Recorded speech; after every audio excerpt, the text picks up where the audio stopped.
The Committee on Science, Space, and Technology will come to order. Without objection, the Chair is authorized to declare recesses of the committee at any time.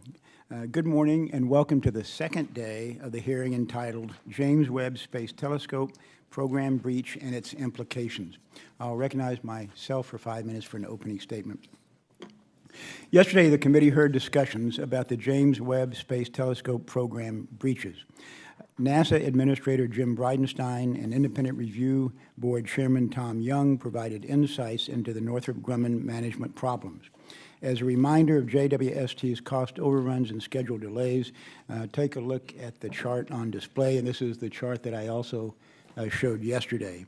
The chart chronicles JWST's substantial cost growth and launch schedule delays starting in the lower left corner with the 1996 initial projection of $500 million and a 2007 launch all the way to the excuse me, upper right corner with the IRB's 2018 projection of $9.6 billion and a 2021 launch.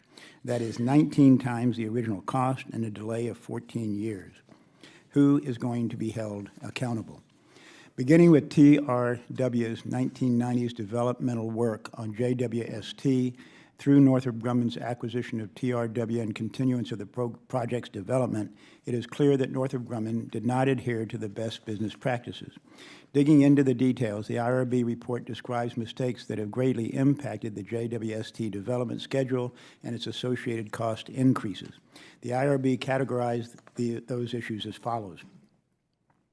First-of-a-kind developments, such as the complex sun shield for the telescope, avoidable human errors in the workplace, such as the use of a wrong solvent and applying excess voltage, lack of individual and organizational discipline in developing safety checks to catch human errors and minimize their impact, embedded problems with contractor quality control processes, such as not detecting technician and material errors until assembly and testing when those errors added to cost.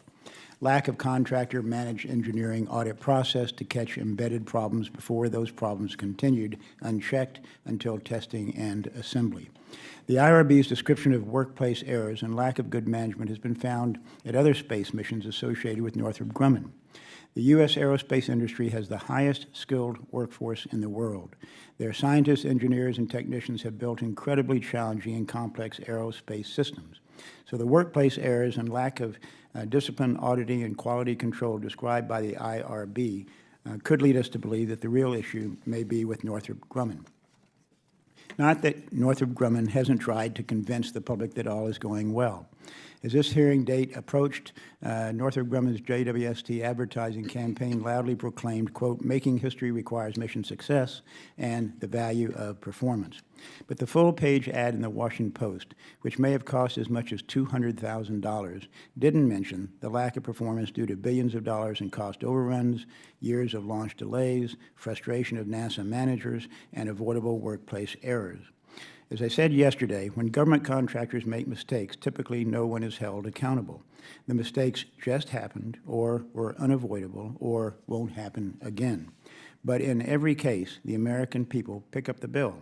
We often forget there is no such thing as federal dollars. It is the American taxpayers' hard-earned money. Going forward, Congress needs to have the necessary confidence in NASA's contractors to put us on the right path at a reasonable cost. Anything short of that will undermine congressional confidence in contractors' ability to deliver on their promises. Another adverse effect of cost overruns, of course, is that they can jeopardize other space programs. If space exploration is going to continue to earn the public support, then contractors will have to deliver on time and on budget. If they cannot, they should be penalized. And that concludes my opening statement, and the gentlewoman from Texas, the ranking member, Ms. Johnson, is recognized for hers. Thank you very much, Mr. Chairman. Let me first apologize for being a little late. I had to, was delayed from a previously scheduled meeting. Good morning to everyone, and welcome, Mr. Bush, and welcome back, Mr. Young. The recently announced cost growth and schedule delay for the James Webb Space Telescope is not good news, and Northrop Grumman shares responsibility with NASA for the situation of which we are facing. The human errors at Northrop Grumman that contributed to the cost and schedule growth on the project are indeed troubling. But let me be clear, I'm not here to berate Northrop Grumman, and its associated subcontractors, but rather to see what needs to be done to keep this from happening again. In addition, the committee, in its oversight capacity, needs to take a hard look at where the appropriate mechanisms are in place to ensure accountability of both Northrop Grumman and NASA for the cost growth and delays to the James Webb Space Telescope project. So I hope this morning's discussion will shed light on several issues, including the biggest risk to meeting March 30th, 2021 launch date, and how much confidence Congress should have in Northrop Grumman's ability to meet that date. I also want to know what changes are being made to address the Independent Review Board's findings and recommendations on management communication on the James Webb Space Telescope project. Before I close, Mr. Chairman, I want to thank the hundreds of employees at Northrop Grumman and NASA who are working tirelessly toward a successful completion and the commissioning of the James Webb Space Telescope. Many of them have worked long shifts, weekends, and have given up time with their families to meet the demands of this extraordinary project. We appreciate their important contribution. This project and the scientific discoveries it will enable would not be possible without them.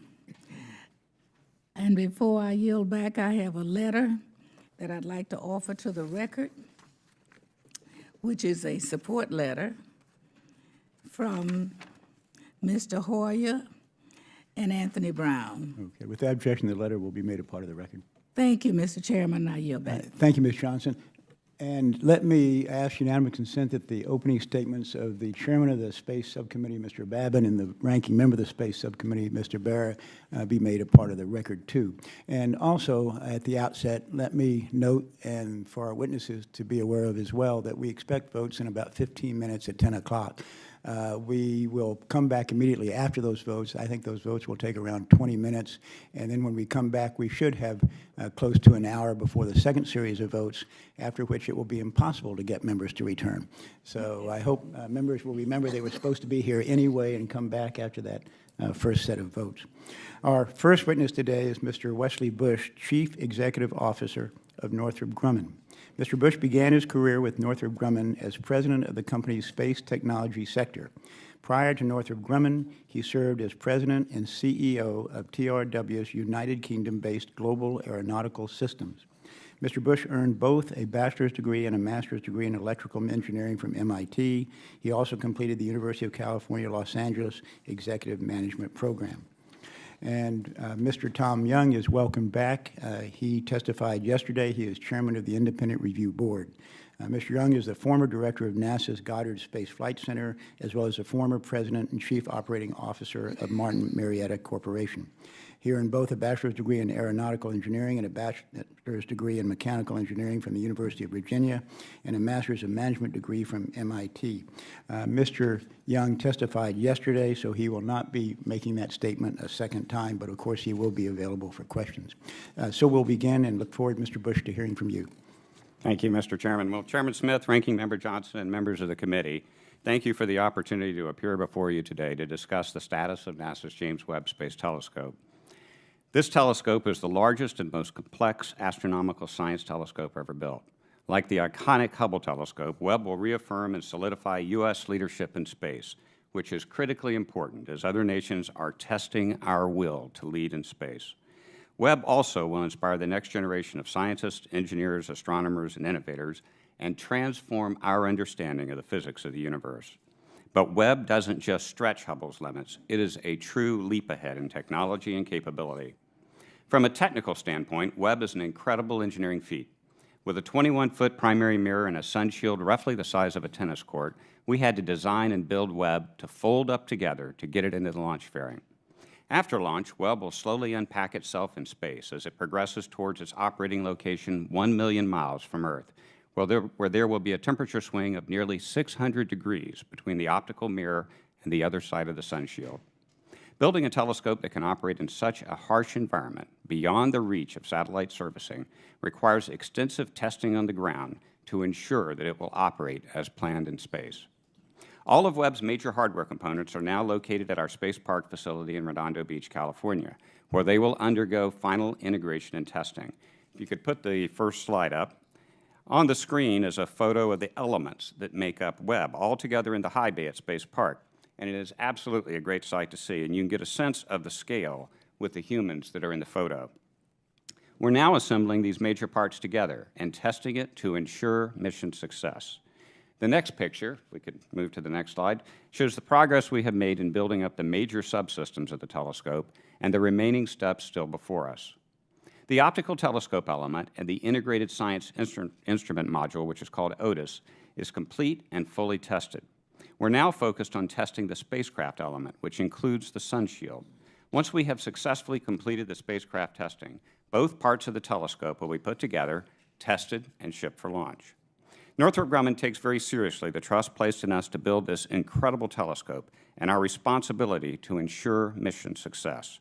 While we're proud of the technological accomplishments that we've achieved with our partners, we recognize that we have contributed to the telescope's delays. We work closely with the Independent Review Board, and we appreciate the hard work by Tom Young and the IRB members in developing their recommendations. And we are currently implementing the IRB's recommendations, and we fully support NASA's revised plan for the program. Mission success is our top priority.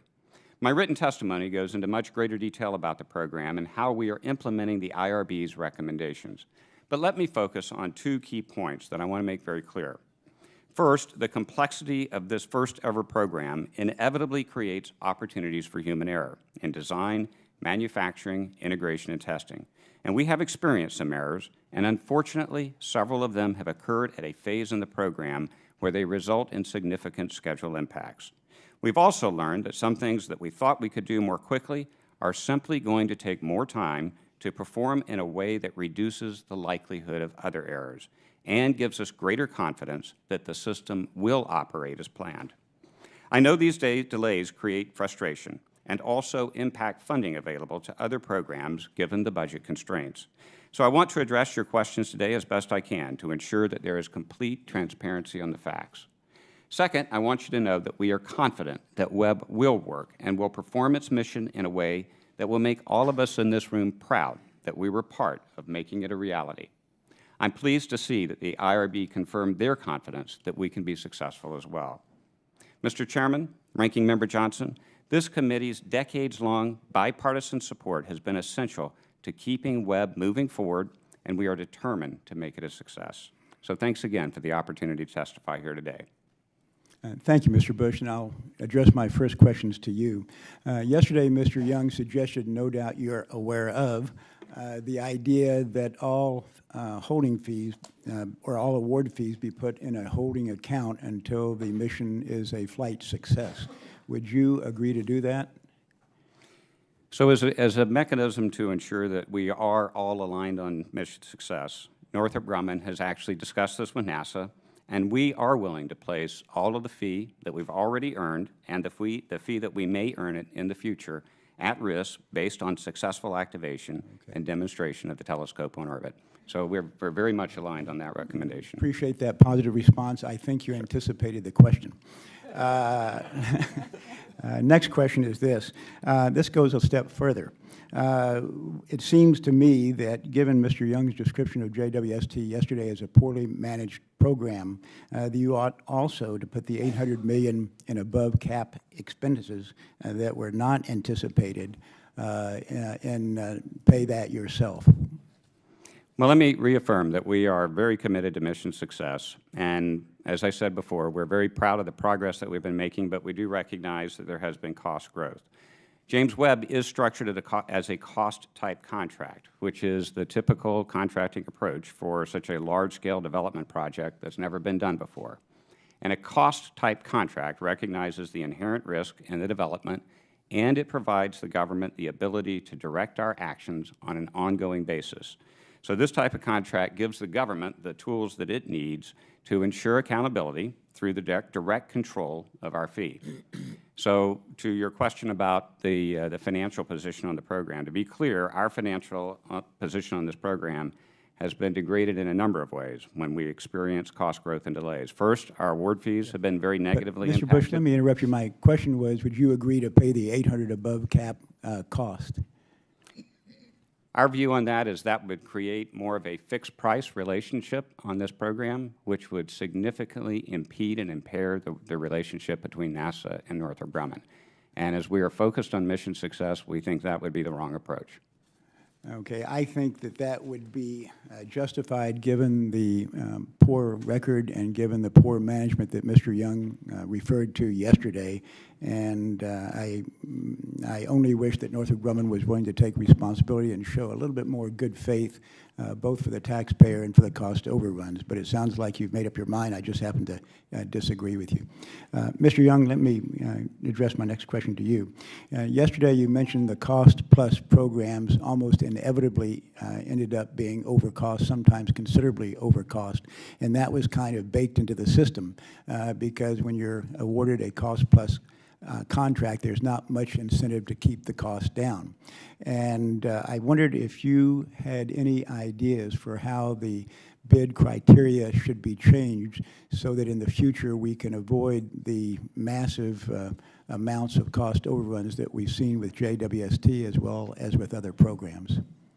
Yeah, I think the point I was making yesterday was that for cost-plus programs, competitive programs, contractors are encouraged to bid the lowest credible cost. And why do they do that? They do that because the sponsoring organization for the contract, basically that's what wins. And I think that's unfortunate, but it's a fact that exists. Three things. And my comment yesterday and my comment today really is that what's necessary is that being the lowest credible bidder should not be a criteria for winning the contract. And if I go a step further, I think it also should not be the input to NASA or the government or this committee establishing what's the most probable cost for a program. And I think that should be done independent of the bid price. So I fundamentally think that using JWST or programs like that in the future as example, that NASA should develop a most probable cost for the program, not use a bid price from a cost-plus program, and that should be the basis for budgeting to a program as being the most probable cost. And so it's not necessarily the low bid, it would be the... In fact, I would say it certainly won't be the lowest bid. Okay. Yeah. Do you think that past performance should be taken into consideration? I do. I think past performance is a strong motivator for corporations. And if I go back to my personal life, you know, at Martin Marietta, past performance was something that was a parameter that we treated very, very important. And even though we may be involved with a cost-plus contract, that did not negate the fact that both ourselves and our board considered past performance to be very important. I think past performance should be considered, but I also, sometimes you get the feeling when you hear about, yes, something is complex, yes, it hasn't been done before, you almost get the feeling in regard to cost that the ends justifies the means. And I think that is a dangerous approach to take. I don't think the end should always be used to justify the means, in this case, the cost. But I think your suggestions will help us get to the goal, and I like the fact that you want us to consider past performance. So appreciate it. If I could add just one item, and I know time is critical. If I add just one item, I also think that for flagship missions, that the kinds of things NASA does are not amenable to fixed price. In other words, I think that we collectively don't want NASA pursuing the easy stuff. And we want NASA pursuing the challenge and the difficult stuff. Right. I think there are some that would be fixed and some not, depending on the nature of I agree with that. But flagship missions, by their nature, probably would not be in the fixed category. Thank you, Mr. Young. The gentlewoman from Texas, Ms. Johnson, is recognized for her questions. Thank you very much, Mr. Chairman. Mr. Young, due to time constraints, on yesterday there are a couple of questions I'd like to raise that I wanted to do yesterday, and you have, I think, partially addressed some of it. this morning. But the review board report found that the current NASA reporting structure for the project is complex, confusing, and ineffective.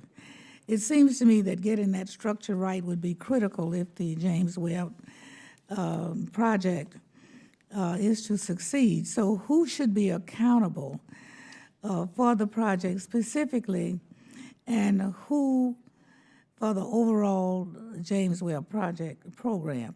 And then secondly, there's some discussion yesterday about having the review board reconvene if NASA is following through to check to see whether they're following through with the recommendations.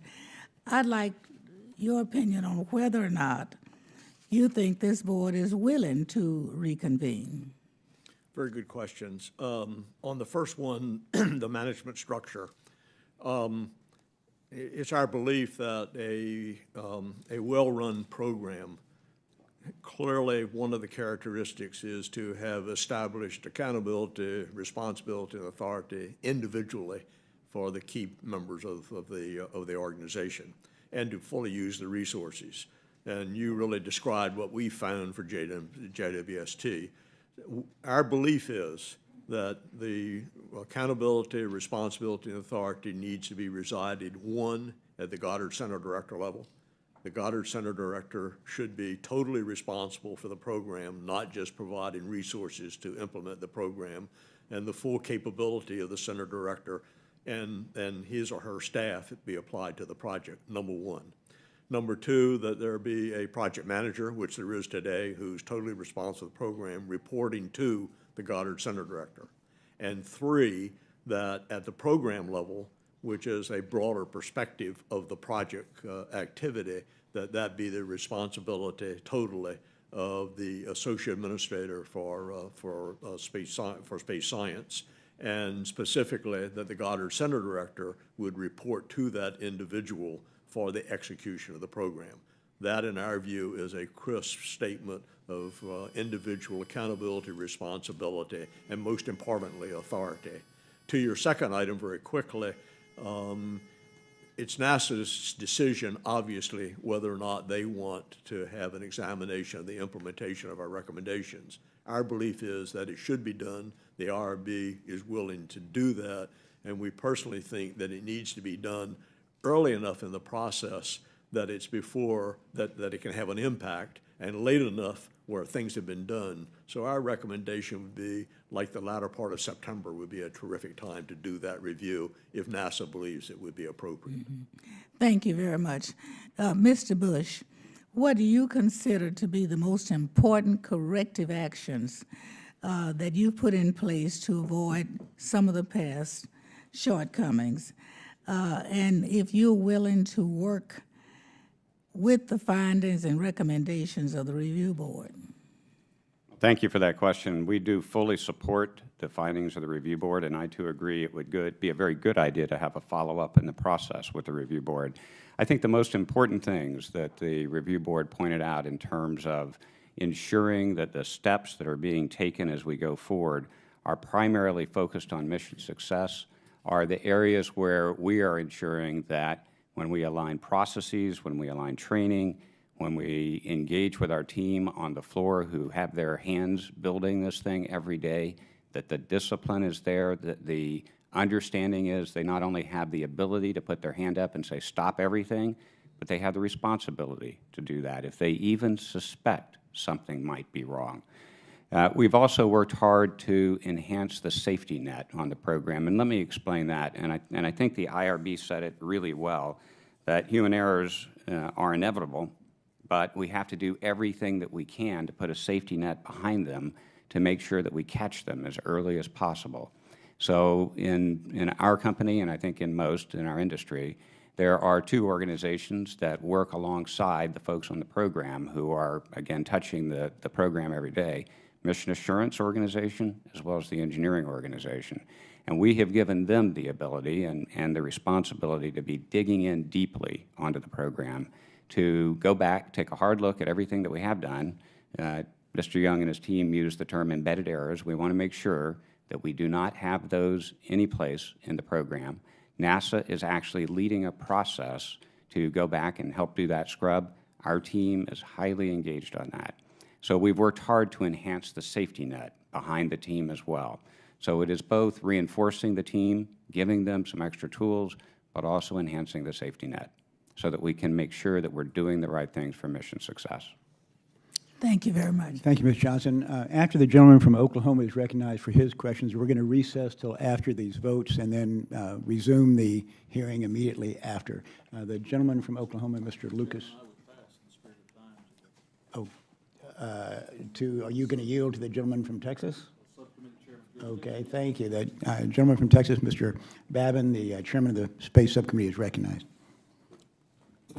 Thank you very much. Appreciate that, Mr. Chairman and Mr. Vice Chairman. First question is for Mr. Young. Yesterday, Administrator Bridenstine called the schedule of testing for JWST optimistic, and your report says the same thing. From your experience, what are your observations of overly optimistic expectations being an issue with other major NASA programs? Well, there's probably a natural tendency for projects to be optimistic. So, and fundamentally, people who aspire to be involved with projects are naturally, I think, optimists. On the other hand, there really has to be a process that both encourages optimism and balances it with realism. And so I guess we would say that that process wasn't as strong as it should have been in this particular situation. And optimism in doing a lot of the I&T planning dominated, which I think was a fundamental mistake. And that clearly is a Northrop Grumman responsibility, but NASA also plays a role, in our view, in being a damper, if I could say it that way, on the optimism that is incorporated. Right. Thank you very much. You don't want overly pessimistic people working on these programs You don't. either. That's for right. sure. And Mr. Bush, the Trump administration has emphasized space as part of the national security strategy.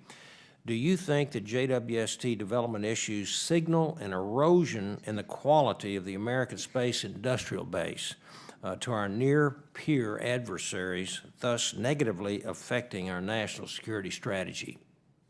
I think what the administration is doing with its emphasis on space is incredibly important for our country. As I said in my opening remarks, I am quite concerned that our will to lead is being tested every day. And because of that, I think it is especially important that we take on programs like Webb to demonstrate to the world that we can lead, that we can continue to set the pace on technology. Your question related directly to concerns about the erosion in the industrial base. And I did have a number of concerns as we went through a very difficult period after the sequester, where the industrial base, along with our customer communities, were very negatively impacted. But as I take a look, and in particular at Webb, I do not see those particular issues evident. I think they are more along the lines of the issues identified by the Independent Review Board. But as I look ahead and I think about our industry and I think about our capacity to really lead, there are concerns on the horizon that we need to be very focused on, concerns associated with workforce, STEM education, and our willingness to take on these very risky projects so that we can continue to lead. Okay, thank you. Very well. And Mr. Young, during yesterday's testimony, you also mentioned that NASA and Northrop Grumman's plan for implementing the IRB's recommendations will be set in the next couple of months, and that the implementation plan must be reviewed before it becomes set. Do you believe that an independent review board should conduct this implementation plan review? And if not, should the SRB conduct this review? I actually think it should be the IRB to do it. The review board was the one who obviously established their recommendations. One of the things that's always difficult is putting on paper exactly what it is that a review board thinks is necessary to be implemented. So we did the best job we thought we could in that regard, but there's also subject to interpretation. So I think it's important to the people who sponsored the recommendations to be those who examine the implementation of the recommendations to assure that they're consistent with what was intended when they were developed. Yes, sir. And then one last question for Mr. Bush. Congress fully understands that JWST is a very complex mission, both in terms of spacecraft design and its intended operating environment. Putting aside the sunshield situation, Mr. Bush, what other development areas have contributed to this scheduled delay? So over the years, there have been a variety of issues. They range back from the decisions early in the program to scale up the size of the optic and the approach to conducting the mission. I think those were very appropriate. It was a learning process in terms of what would really be needed to implement the physics objectives of the program. But as we have progressed through the program, we've had enormous success. There were basically 10 technological inventions that we had to get behind us to even enable us to get to the point that we are at today, where we can be integrating and testing the full-up capability. We've had tremendous success in those technological developments. But as we've gotten into the integration and test process, as the IRB, I think, very accurately pointed out, the issues have been finding the small things that aren't tested until later in the process, that when we find them, they have these big impacts that we have to go through to undo things, put it back together again, and then retest it, because we're determined that we're going to test this thing comprehensively before we launch it. Yes, sir. Thank you very much, and I yield back, Mr. Chairman. Thank you, Mr. Babin. And I understand the gentlewoman from Virginia, Ms. Comstock, has unanimous consent request. To submit a statement for the record. Okay, without objection, the statement will be submitted for the record. We'll recess until after these votes and then resume immediately.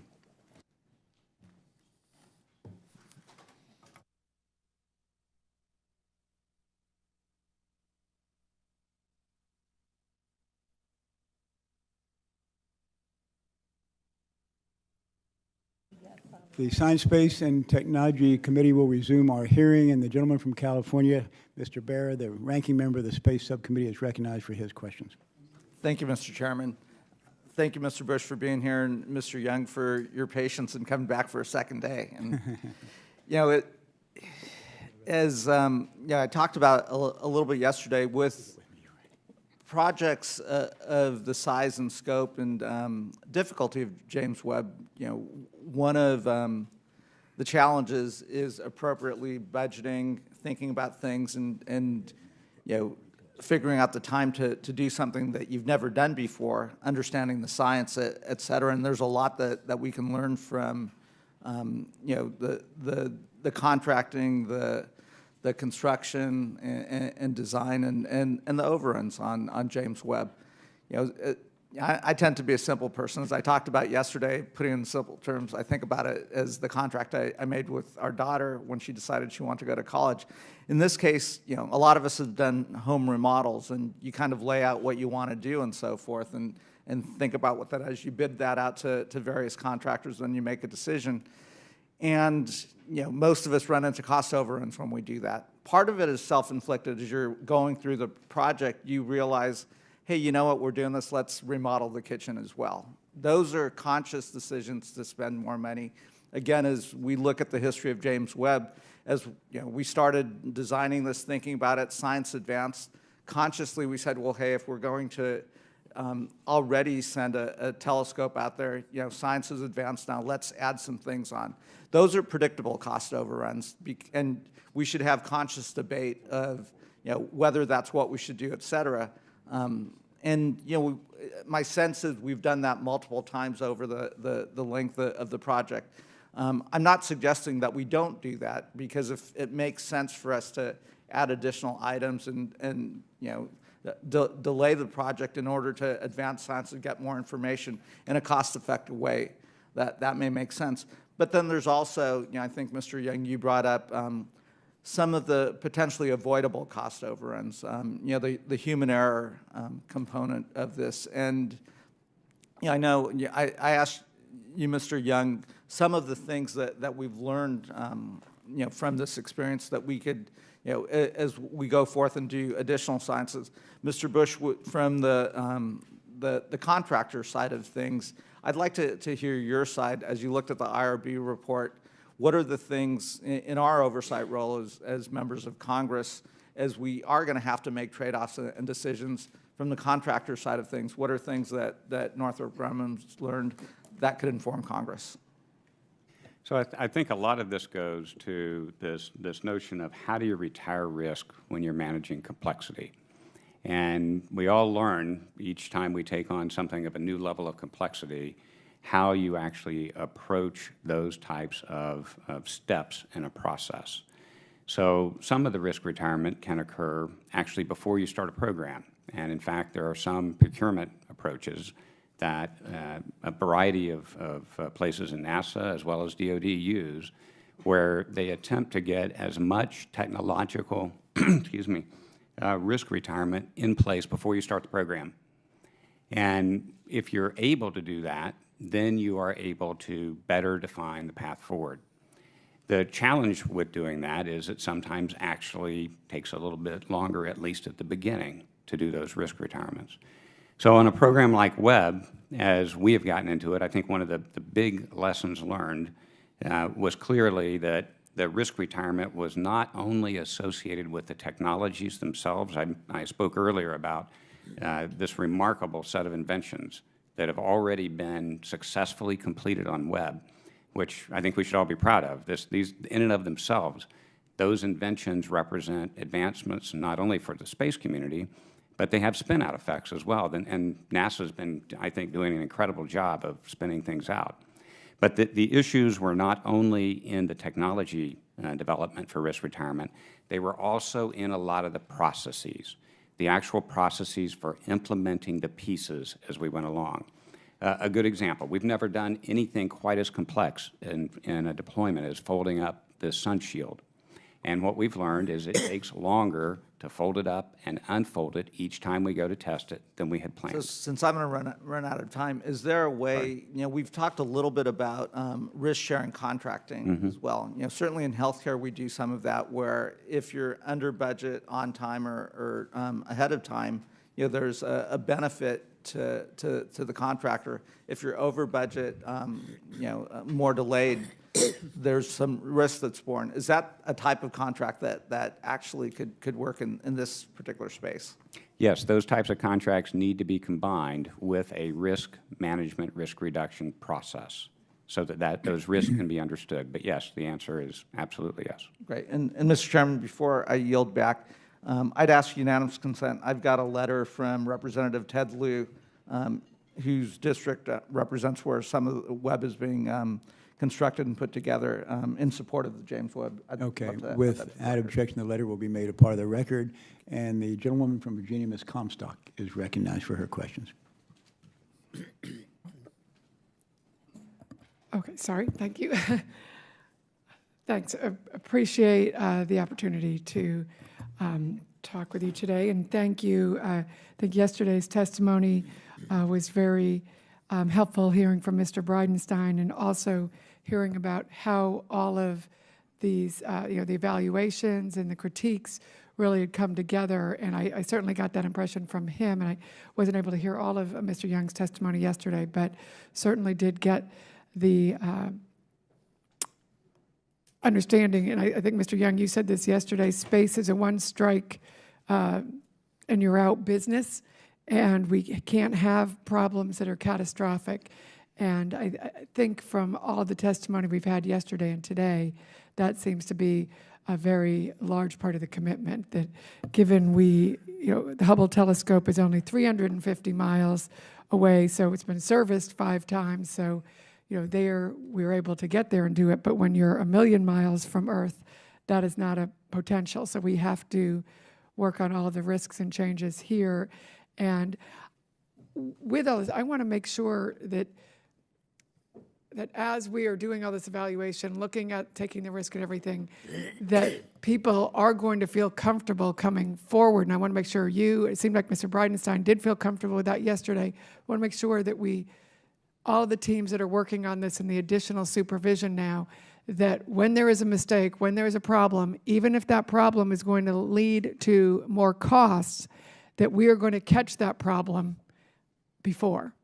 And do you think that the climate and the systems that are put in place now will still allow for that? Yeah, let me remark on that if I might. Let me remark on that if I might, Congresswoman Comstock.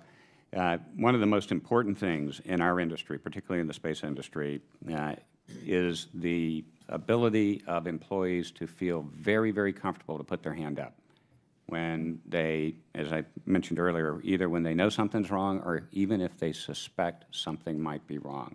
So this goes to this culture of understanding what really mission success means on a day-to-day basis. So it's something that we work very, very hard on. It gets reinforced constantly at all levels of engagement, to the point that we take the extra step of rewarding and recognizing employees who put their hand up and say, wait a minute, let's stop, let's take a hard look, even if it means an impact on schedule. Because much better to do it while we're building it, find it then, and be confident that it's going to work. So I have a lot of confidence. I've seen our team do this now a number of times. These issues that we're talking about today are issues that our team found. And they did that. They put their hand up, and they are eager to go through this process that's underway now to see if there's anything else that we need to figure out, that we need to find. This is a team of people who are absolutely dedicated to mission success. They work on this thing all the time, and I've talked to many of them. They dream about it at night. They are inspirations in terms of how committed they are, and they are, I am confident, going to continue to put their hand up if they think something's wrong. No, and I'd like to thank both of you for your work on this front. And I'd like to acknowledge, obviously, Northrop Grumman is in my district, and Mr. Bush and all your work. I want to thank you. I really appreciate our will to lead is being tested every day. This failure is not an option here. We need to have this mission success. I appreciate all that you're doing in the STEM pipeline. See you throughout my district all the time, and all the work you're doing there, the importance of the workforce development that you had highlighted. And I know the first time we had met was when we were battling together. I was back in the State House when Northrop Grumman was coming here, and the governor was working to get you here, but also when we were fighting the sequester together with Congressman Wolf. And I appreciate your work there in the importance of this. And Mr. Young, thank you also for your service on this front. And I think going forward, it's important that we, that we all appreciate how challenging these missions are, and whether, growing up, we all saw the movies and the challenges and the failures that have come with space, but also the great successes, so that we learn from the mistakes. Certainly, as the famous Thomas Edison quote, we want to make sure that any of the problems that we've had are all geared towards a successful mission. So thank you. Okay, thank you, Ms. Comstock. And the gentlewoman from Oregon, Ms. Bonamici, is recognized. Thank you very much, Chairman Smith and Ranking Member Johnson, and to our witnesses. I regret that I was in another committee where I had a commitment yesterday and I missed Administrator Bridenstine's testimony, but in the event he's watching, I send greetings. He was on this committee not that long ago, and I thank him for his work at NASA and for his service to the country. Over the years, our country's investments in space exploration have led to so many exciting discoveries about our universe. I've been on this committee my entire time in Congress, and we've often discussed planetary science and human space exploration. And an emerging theme is the role that NASA plays in sparking the imaginations of the next generation of students to pursue studies in science and astronomy. And certainly members of this committee understand the importance of making progress on restoring our sense of pride as a country and international leadership in space discovery. We also know that the James Webb Space Telescope is a high priority for NASA, and that thinking big and taking risks is part of what space exploration is about. I share the concerns, however, about the latest setbacks, and I applaud NASA for establishing the Independent Review Board.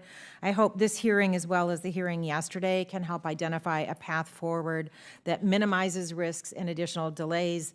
Mr. Bush, I want to follow up on Ranking Member Eddie Bernice Johnson's question.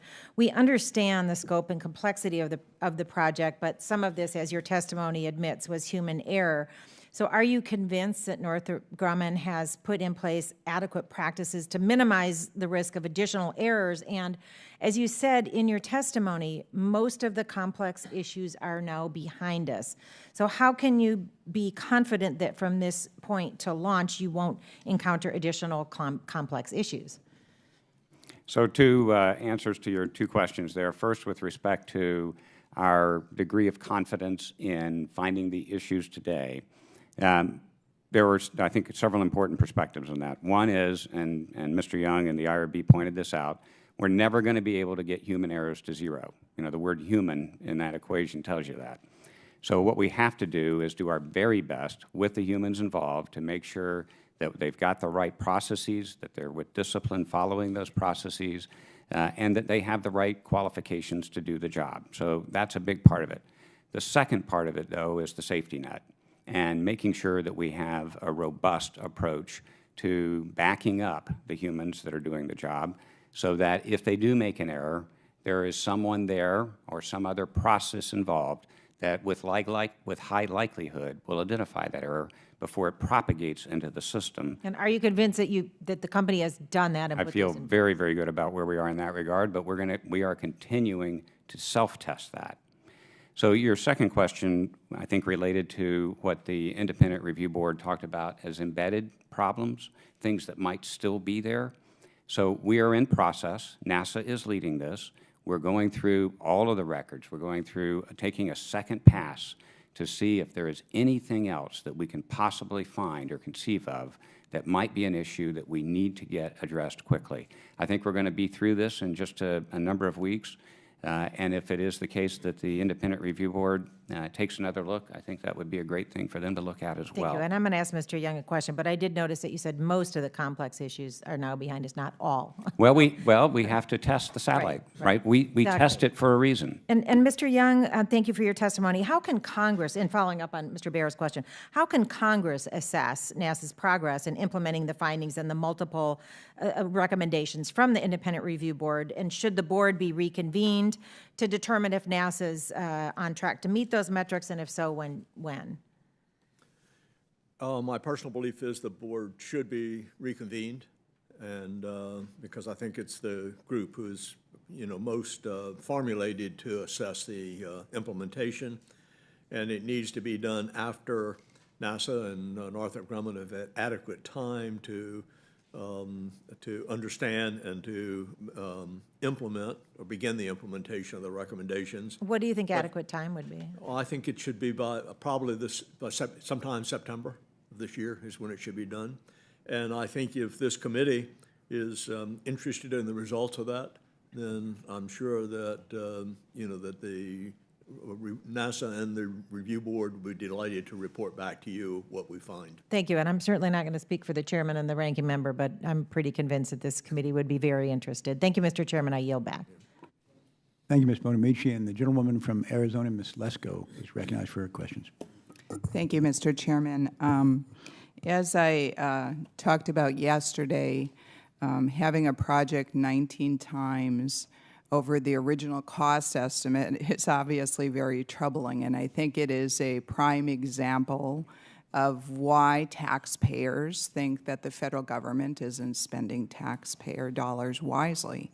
I used to be in the construction business years ago, and when we changed the project, we signed a contract for a certain amount, and when you had changes, there were change orders that set forth how much extra it would cost. So I'm trying to understand how something can be 19 times over the project. How often do you communicate with NASA? Is there like a contract similar to what I described? Do you go back to them and communicate with them on a regular basis and say, you know what, we had human error and there was a problem and now it's going to cost, $2 million more, or we're changing the project because technology is more advanced now and we want to do this and it's going to cost, $1 billion more? Or, can you kind of explain the process, because I need to understand how we got here? Yeah, it's a very good question, and obviously for those who have not observed how something of this complexity gets created, a very, very spot-on question. It is the reason that this is a cost-type contract. We work side by side with NASA every single day. No significant decision is taken on the program unilaterally by us.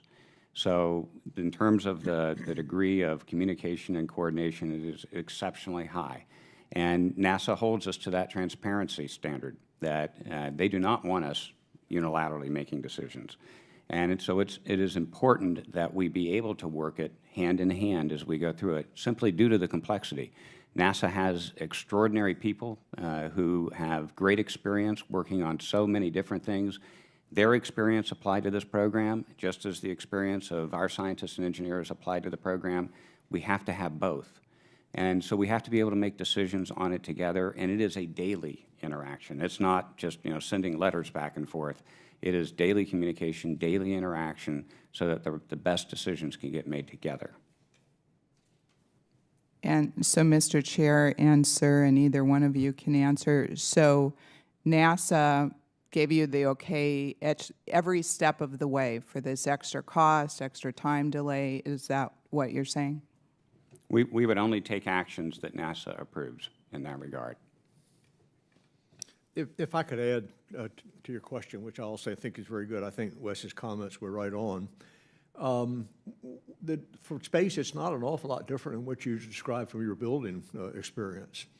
The most important thing, I suspect, in your business was to get the first bid correct, to get the price correct. I think if you look back through the history of this program, and if you look at an earlier review group called the Cassani team that reported out in 2010, I think, or 11, they highlighted that NASA had done an incredibly poor job of cost estimated on this program, and I think that's true. So if again in your business, if you don't start off with a good estimate, you're in trouble from day one. The second thing is that your customers, I'm sure, as it was mentioned, decide they want to remodel the kitchen. It's very important when that's done that be costed, priced, and be added to the budget. So, and it should not be, which it's easy to do, we're just going to add this requirement and we won't worry about what it costs, and then it's obviously going to cause a problem downstream. The third thing is, I suspect that you probably, I don't know the nature of the kind of stuff you were involved with, but you could envision that there was a very, very unusual staircase, and that got underestimated as the cost to do it. Or the people who were doing it, it was stretching their ability to do it, so they ran into the problem. So I think the analogy you're talking about, I'm really trying to just encourage you, is really quite good. And it's not undifferent than this. It's just that the multiplier is so much higher in doing this. I'm not trying to excuse any of it, so don't read that into it. But the process is, just because it's a space activity, the process, in my view, is not a mystery. It's not significantly different than, I'm sure, your experience in the construction world. Okay. Does the gentlewoman yield back? Thank you, Mrs. Lesko. The gentleman from Virginia, Mr. Byer, is recognized. Thank you, Mr. Chairman. Mr. Bush, thank you for coming to be with us today. Mr. Young, thank you for bravely showing up a second day.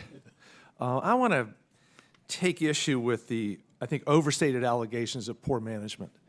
I mean, it's always easy to be a Monday morning quarterback. I've been managing businesses, organizations, even an embassy over 45 years, and I just studied management is much like golf or baseball or bridge, that it's not a game of perfect, that we make the best decisions we can on a minute-by-minute basis with the best advice we have, and sometimes we're still going to get it wrong. I think it's really important to put the total cost of James Webb in perspective. So first, Administrator Bridenstine yesterday said the life cycle cost of James Webb is $9.66 billion. So I added up the NASA budgets from 1996 when this was first suggested through 2020, which is a little before launch, and that's $396.357 billion. Quick math, 2.4% of the total NASA budget over the lifespan of JW is 2.4%. And that's an understatement because that assumes JW Webb falls out of the sky in 2020 and will actually be up there for a long, long time. So we're talking maybe 1% of NASA's budget. Second point, Mr. Bush, you were just a young systems engineer in 1996. But can you tell us how different the expectations of James Webb were in 1996 versus what NASA and the American public expects today? Before dark energy, before dark matter, before gravitational waves, before the state of science and cosmology is so very different. Is this even the same James Webb Telescope? Well, thank you, Congressman. It is a great question. When we originally conceived the telescope, we had no idea of all these discoveries that would occur in the time that has elapsed since then. And those discoveries themselves, and this is part of the great thing about space science, those discoveries set our ambitions a bit higher because we now know that there's a lot more we don't know and that we need to find out. So as we went through that process, really over the course of the last decade, the period from around 2002 through the Cassani report that Mr. Young mentioned, the vision for the mission continued to expand appropriately. Because if we are going to make this magnitude of investment, we ought to be able to get the most return for our nation that we can through this investment. And while the original mission was very focused on sort of origins, looking backwards in time, we did not know at that time about exoplanets, and now we've discovered thousands of these things. Your reference to dark matter and dark energy has really transformed the thinking around what the potential for scientific discovery might be with a system like Webb. And it is incredibly inspiring because if we can solve some of these tougher problems in physics, hopefully we'll be able to translate that knowledge back into the engineering on Earth to make life a lot better for all of us humans. So this growth in the view of it is very, very important to understand because I think it goes to the real value of this program. Which tees up my next question to Mr. Bush is, $9.6 billion. Is there any way to measure the value to humanity of what we will learn compared to that $9 billion investment? I have no idea how to do that. I wish I could, but I can give you a couple of reflections in that regard. The work that our nation did to put us ahead decades ago in physics, where we were able to gain a better understanding of things like quantum mechanics. If we had not done that work, had we not really understood how things operate at the quantum level, this silly little device we all carry around with ourselves and rely on constantly throughout the day to know what's going on in the world and communicate with each other, we wouldn't have been able to do that. And if you think about value in that regard, the multiple of return is extraordinary. Those are the types of discoveries in physics that we hope are still in front of us, and we believe they are based on the insights we've been able to gain from Hubble. And it's really just, I think, beginning to tickle the imagination what Webb is going to enable us to do. So it's a very exciting potential. I saved my hardest question for last year. Both of you are MIT graduates, I think. So do you guys believe in string theory? I'll let Mr. Young answer that. Mr. Chairman, I yield back. Okay, thank you, Mr. Beyer. The gentleman from California, Mr. Knight, is recognized. Thank you, Mr. Chairman, and thank you, gentlemen, for being here today. I got to sit down with Scott Willoughby last week and ask him a lot of questions and kind of understand where Northrop is going and what his vision was. He was extremely excited. He was passionate about the future and passionate about when there are issues of how we get through these issues and how we move forward. And I think that's very important because what we're trying to do here is a mankind-changing event. I've said that a couple times, but I think that that is exactly what we're trying to do.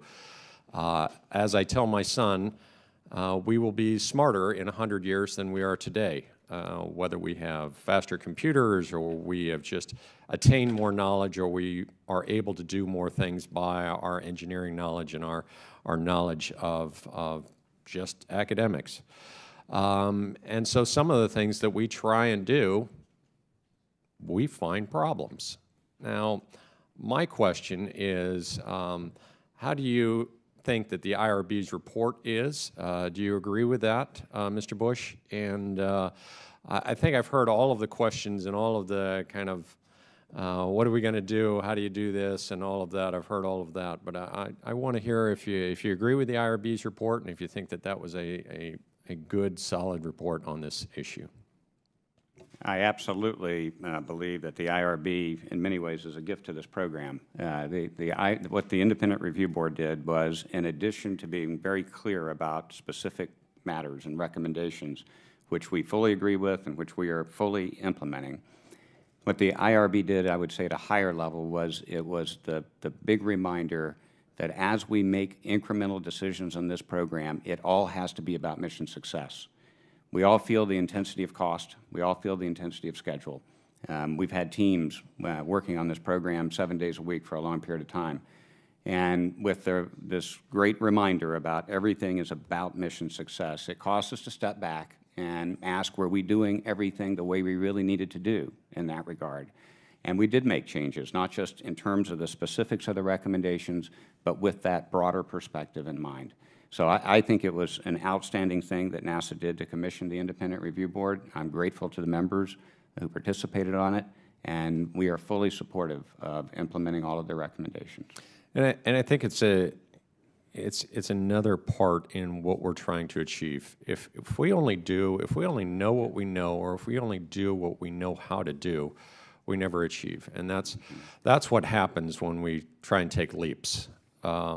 Administrator Bridenstine yesterday was trying to explain how the shield unfolds, how big it is, what it does, how it lowers the temperature so that they could get to the right temperature so that they could get the readings. And I went over my head. I'm sure it went over others, or I would be ashamed that it only went over mine. But it really started you thinking how impressive this is and how important it is to get it right. Obviously, this is a fire and forget. This is a telescope that goes away, and well, we don't have a space shuttle anymore, but if we did, we can't go up and service it. We can't do those things. We have another telescope through NASA called SOFIA. It's on the back of a 747. Comes down, lands after a 10-hour flight. They do different things. They put things on it, and they do different experiments. James Webb's not that. James Webb is going to be 1 million miles away, and it's going to be looking at maybe the beginning of time, other galaxies, things that we have never even thought of. So that is my kind of 1 minute on this of how we do have to get this right. And when there are problems, how quickly we can get to the solution. And that's everything. That's no matter if you're doing something that is game-changing or just a new product that we're trying to improve on. It's how quickly we fix the problems. It's not the problem. It's how fast do we get from A to B. Yeah. So thank you very much for being here today, and I look forward to the launch of the James Webb Telescope. Thank you. Thank you, Mr. Knight. Gentleman from New York, Mr. Tonko is recognized. Thank you, Mr. Chair, and welcome to our guests. Welcome, Mr. Bush, and welcome back, Mr. Young. Yesterday I shared how inspired I was by the years leading up to the moon landing, and I want to express the same sentiment to you, Mr. Bush. I was in high school as we competed in the space race against the Soviet Union for space flight supremacy, and we had a passionate resolve to use science and engineering to beat our rivals, and after years of investing and innovating, we won. America led the world in this endeavor, and our nation was the first to land on the moon. The memories from that day will forever linger in my mind. It inspired me to believe that with the will and necessary resources, America would lead the way in continued exploration, research, and development. It also inspired me to embrace an education in science and engineering. I'm excited by the James Webb Space Telescope, and even more so, I am excited by the potential impact that this work and related discoveries can have on engaging the public and inspiring our next generation of scientists and engineers. Yesterday, I was asking the administrator how NASA is utilizing Webb to engage the public and to build our next generation of scientists and engineers. Mr. Bush, you put it well in your testimony when you referred to this project as an incredible engineering feat. I've told students in the capital region of New York that I represent that through STEM, you can be the scientist who learns new secrets about our universe. You can be that astronaut who lands on Mars.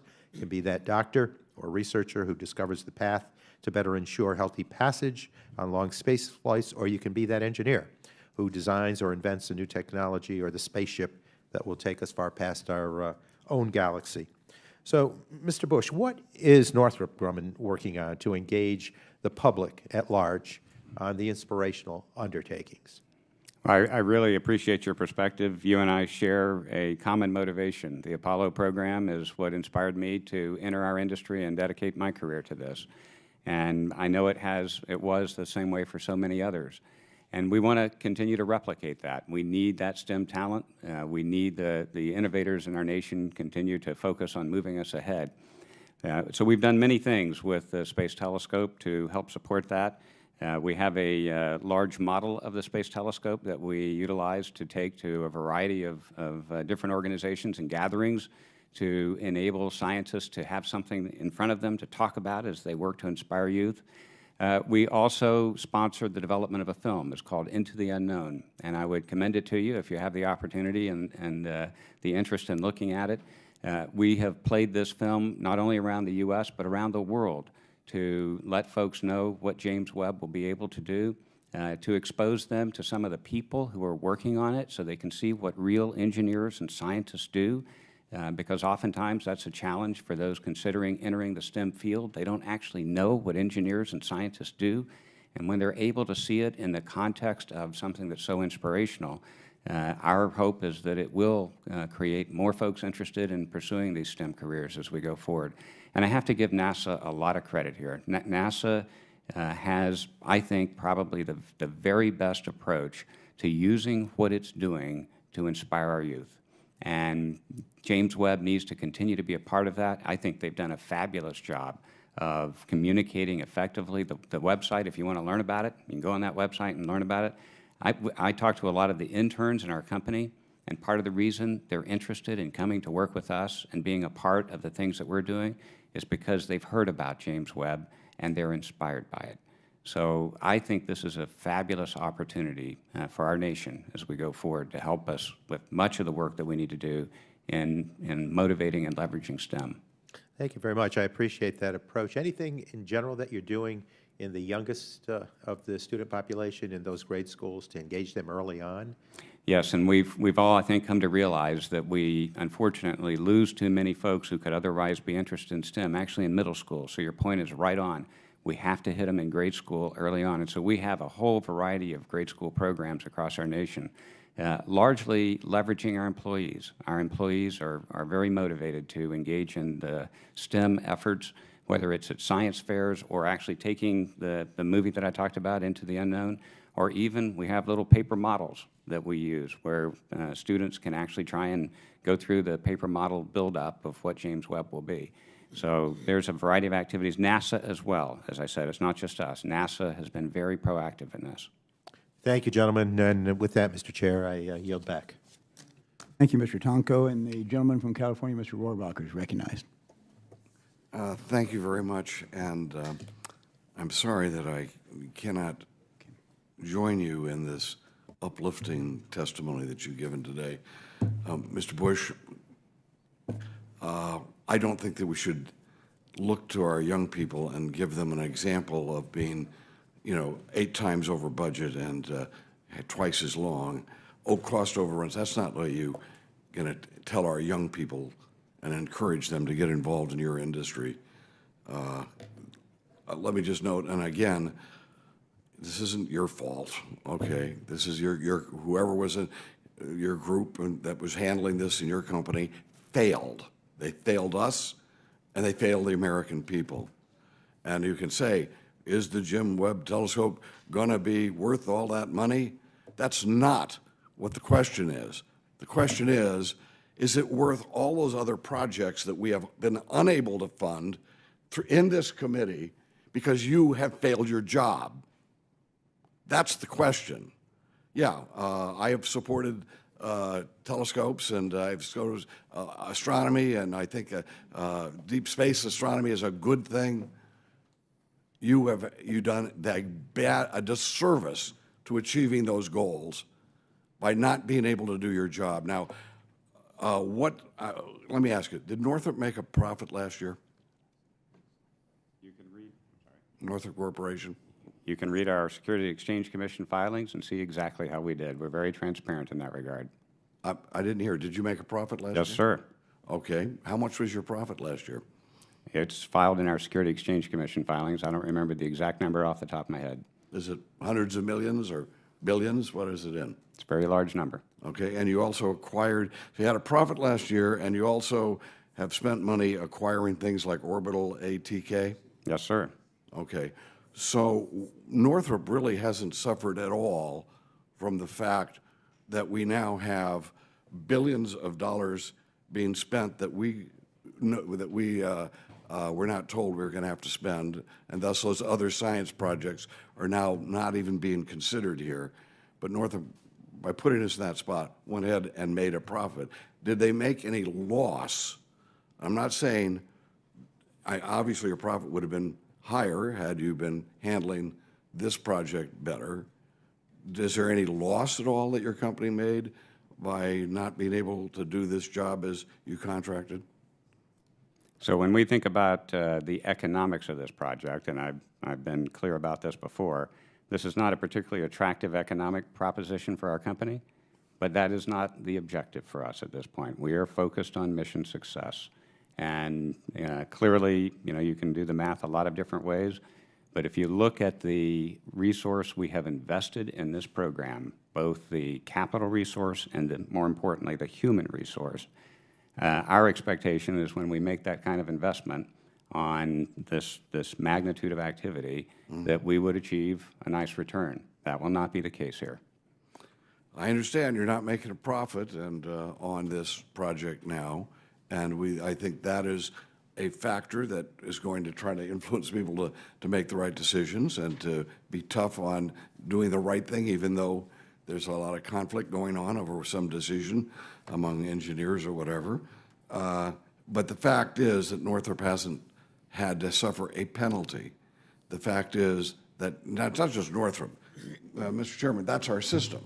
And I'm not deriding Northrop because what Northrop is doing is exactly like the rest of the aerospace industry when we get involved in these projects. Hubble was that way, as we noted yesterday.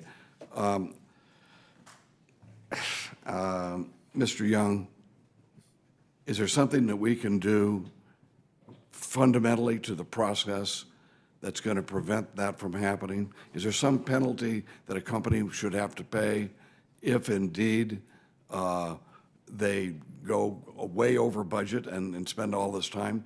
Otherwise, we're losing our ability to use that money on other projects, whether it's STEM projects or whatever projects they are. Mr. Young, what could we do? Well, we've talked about that a little bit. I think that companies measure return on their programs in different ways. Financial is one. Reputation is an extraordinary motivator. And I think the people who are involved in these enterprises are clearly motivated by reputation, and that is the intent is to do a good job. If I could span my comments, and I don't want to talk you out of your comments, and I know I wouldn't be able to anyway. But, you know me, okay. But I think there's no question in my mind that being appropriately critical of events that have happened is appropriate. So I don't think there's an issue. I do think that it's important for all of us to recognize that there's a lot of work in front of us on JWST, and there's an extraordinary opportunity for a success that is almost mind-boggling as to what it is that we can learn. So what I'm really trying to do is I'm probably speaking to myself as well as to you, but I'm really saying that being appropriately critical, tough love, is a very important part of this. Let me just finish. Very important part of this, but equally important is a recognition that we've kind of all got to pull together and make this thing an enormous success, because the worst thing could happen on top of where we are now is not to have a success. So I'm an advocate for being self-critical. I'm an advocate for tough love. but I'm also an advocate for saying today's the first day of the rest of I our agree lives. with and you. let's I make agree this with you on program that, a but we success. should be changing the policy so that this doesn't happen like this again, and perhaps a company that does not meet its goals or whatever, or what it said it could do, perhaps we shouldn't be giving them the next contract that comes down the line, even though whatever their bid is. Anyway, that's just a thought. Thank you very much, Mr. Chairman. Thank you, Mr. Rohrabacher. The gentlewoman from Connecticut, Ms. Esty, is recognized for her questions. Thank you very much, both of you, for joining us here today, and Mr. Young, for your return visit. And I have to say, with a son who pursued astrophysics as his major, who was inspired, it had rocketry models in his room from the time he was about 3, and used that Hubble space data to develop a program working with folks at Yale to allow high school students to access the Hubble data to do exoplanet research, to make that data available for young people across the country. I can see just enormous opportunities with the James Webb Telescope, and I think we cannot forget, as you've both mentioned, the value proposition. We've had a lot of discussion about cost, and the cost matters. But I will tell you, taxpayers and all of us are way more concerned about value than cost at the end of the day. And I do think one of the big challenges we have is, given the rapid development and discoveries, as my colleague Mr. Beyer outlined, from the first conception of the James Webb to where we are now, was unprecedented and not anticipated. Those new avenues, we would want to use this extraordinary device to research. So I do think, and my dad was in construction too, this is not like building a home, it's not like building a bridge, it's not like building a brand new bridge either, because every aspect of it is changing, and what we're looking for is changing too. So I think some of what we have to think about is, for the value proposition, we absolutely want to include those new elements. Mm-hmm. For the mission success, we want to do that too, and we need to make sure we have safety. But we do need to look at what we do to more appropriately cost, because that is fair and proper, and that allows NASA and allows this committee to do its work in terms of allocating and prioritizing other projects, and that's what you hear concern about that. Yesterday, Mr. Bush, Mr. Young suggested that maybe it would be wise for the committee to look to, or for Congress to insist that all the remaining dollars are aggregated and are not paid until after we have, full and complete checklists through mission success. So that's one question I'd like to ask. And another is, how do we incentivize identifying and correcting errors early? I mean, it's an ongoing problem in industry, but it's an issue in science too. People don't like to come forward and say this isn't working. So we need to figure out ways to incentivize that.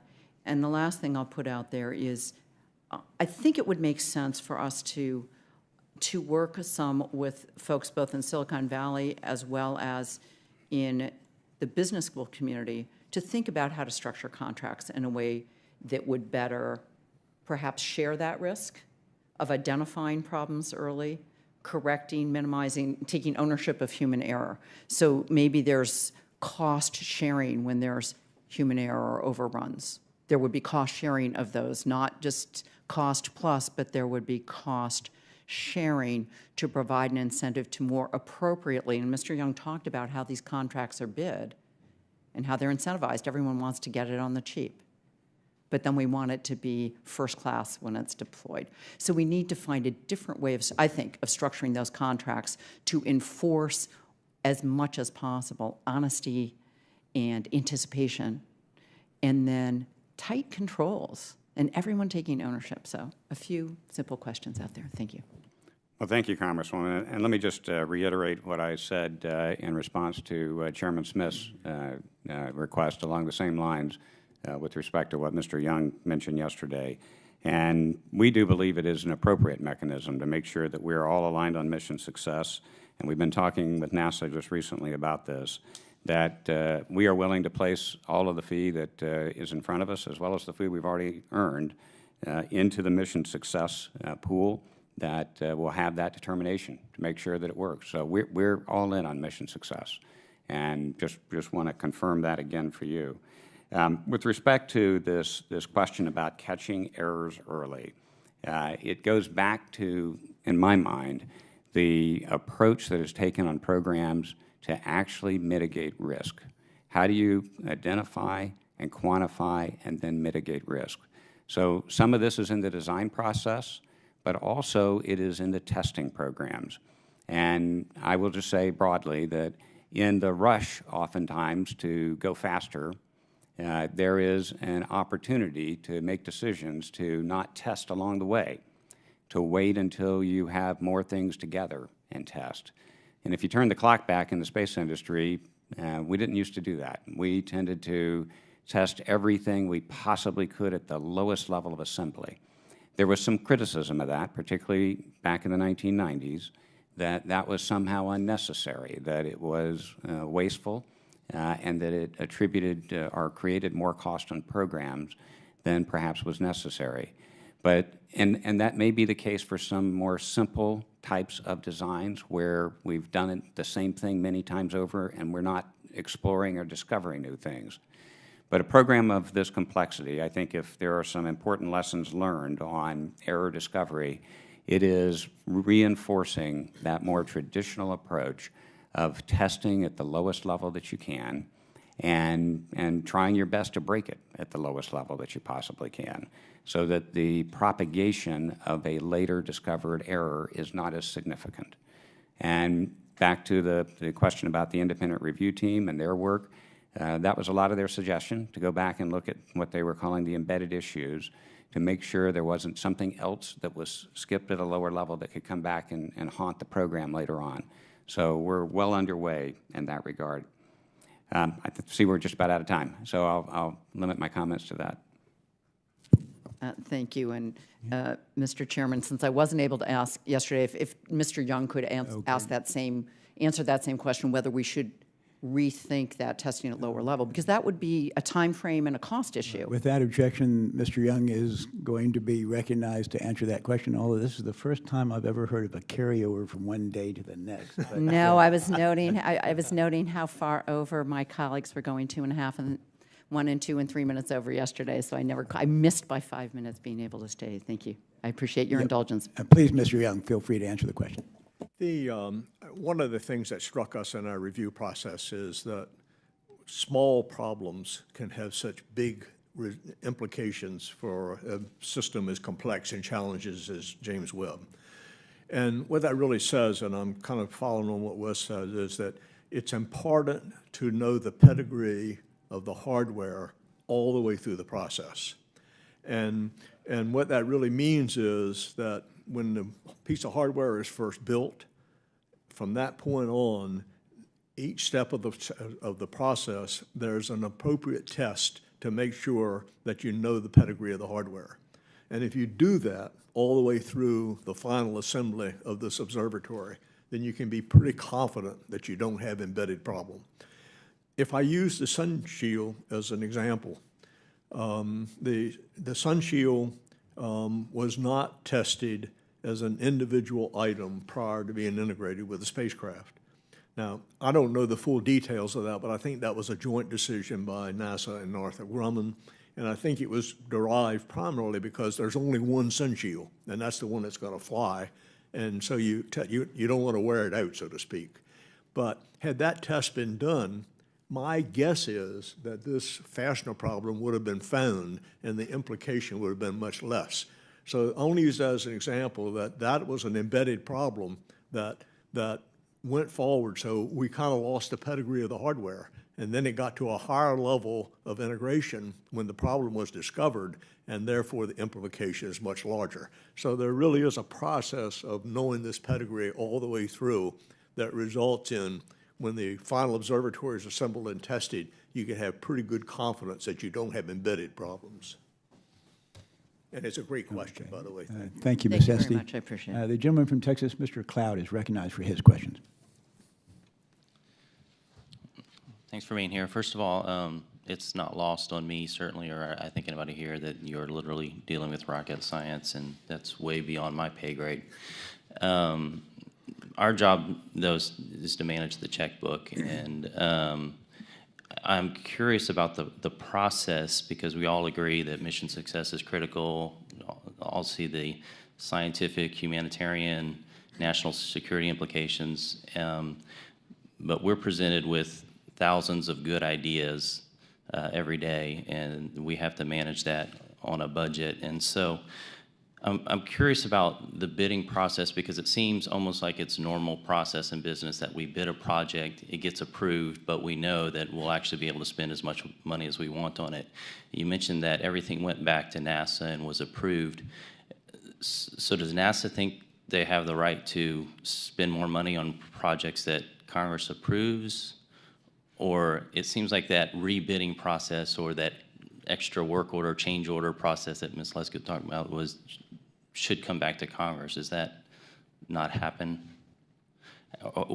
And I understand it seems like part of the low bid process is being part of the problem, in the sense that we put a low bid project, and then we take on these great, awesome projects and try to move them forward. Is there anything we can do in the bidding process to remedy that? So I think that is a really good question, and Mr. Young talked about this a little bit earlier. I would simply reinforce what he said.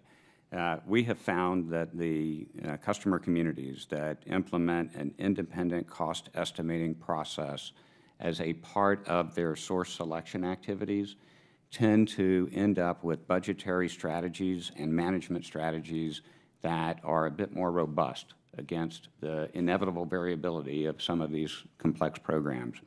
And we can turn the clock way back, because we're talking about Webb, where a contract decision was made, I believe it was in 2002. But a lot has changed in acquisition strategy since then, both at NASA as well as some other customer communities. And the use of independent cost estimating, when done well, often results in contractors being selected who did not bid the lowest cost, because the customer community then has the opportunity to evaluate bids against this broader analytic of what it should cost to do a job. And I think that's a healthy practice. I endorse its use. And Mr. Young, I would defer to you if you have some other things to add to it. No, I don't. I think that's really what I would advocate. I don't mean this quite the way it sounds, but I would recommend that cost proposals or cost-plus contracts never be opened. I mean, I think they only, confuse the situation. It's independent cost estimating is really the quality of the process It seems to me, too, like putting together some sort of system where we could rate government contractors based on past performance of on-time delivery and on budget might be something to work into that project. One other question. You testified that the sun shield was more difficult than was thought, and I can appreciate that. Maybe Mr. Young touched on this in the last question, but in the original bid, my understanding is that the sun shield was promoted as existing technology, yet we're finding out that a lot of the cost overruns had to do with that not being existing technology. Could you clarify? I can't speak to what may have been written many years ago, but I would be very clear that the sun shield is a new invention and a new development. And as we've gone through it, it has been exciting to see how those developments have occurred. If you look at each of the levels of the sun shield, the membranes, they're about the thickness of a human hair, Kapton, silicon coated. It is a phenomenal class of technology. It will have a lot of other applications over time, but this has clearly been a new development. Yeah, I think if I would add, Thank you, Mr. Chairman. Mr. Cloud, if you will you yield the balance of your time yes. to me? Okay, thank you. I thought of another question, Mr. Bush, for you. In Mr. Young's report, there were several instances of preventable human error that were pinpointed that led to millions of dollars of cost overruns. I'm just curious if those employees are still employed by Northrop Grumman. So we look very carefully each time we have an error to make sure we understand what the challenge is and what the issue is. And given the complexity, and yes, there have been some mistakes, but to answer your question very directly, with respect to the mistakes, we have not found instances of the type of behavior that were contributory to those mistakes. I mean, that you would had a indicate situation willful where a conduct. solvent was used that was the wrong solvent that cost $100 million more of overruns. There had to be some actual human individual that applied that solvent. My question is, are those types of individuals who committed the preventable human error still employed by Northrop Grumman? If we find issues with conduct that we think is willful misconduct, we act on it. Okay, In the but- cases where the individuals make honest errors, Right. So no one has we lost. want- No we one has want them lost to their. learn. No one has lost their job because of any cost overrun to date. I would not say that. Okay. I'm talking about these individuals specifically. Okay. Well, how many people have lost their job? Are you talking specifically to this program? Yes, JWST. I don't have a number off the top of my head. It's more than zero. I can't confirm that for you here today. I'm simply telling you how we approach assessing what No, caused no, it. I know, and of course, that wasn't responsive, but my question is, and you do not know as CEO whether any employees lost their job because of the human error? With respect to the mistakes that we're talking about here today, I do not recall any losing their jobs. Okay. And then going back to the question about profit, what was Northrop's profit last year in 2017, just to the nearest tenth of a billion? We can get you that for the record. I'm sorry? We can provide that to you for the record. I don't Okay. want to make a financial misstatement. not Isn't recalling it a matter of something public exactly. record? Yes, sir. That's why we can easily get it to you for the record. Okay, but why won't you tell us today what it is? I don't have it in front of me. Well, you know, do you not? How could a CEO not know what the profit of his company was last year? We will provide that to you for the record. And you're not, and you say it's public information, but you won't Yes, tell sir. us today? You just don't want to say what the figure is? No, I just want to make sure I get it right. Well, could it have been $6 billion in 2017? If that's what the filing says, then it will be exactly accurate. Okay, but why would you not tell us? I just don't understand. You've talked about transparency, you've talked about willingness to give us information. Why wouldn't you be willing to tell us what the profit is? Or I'm was? perfectly willing to tell you. I just want to make sure we get it exactly right. But you as CEO... I'm very careful about financial Okay, how reporting. about this? You as CEO, what was the profit last year to the nearest billion? Do you know that? And are you willing to say? Mr. Chairman, as I said, I would be happy to provide that to you with high precision. But you, okay, you admitted it's public record, but you will not say the figure in front of us today, is that right? Even to the nearest billion, and you're CEO? I'm happy to provide it and make it very, very public. All righty. Thank you all for being here today, and we stand adjourned. Thank you.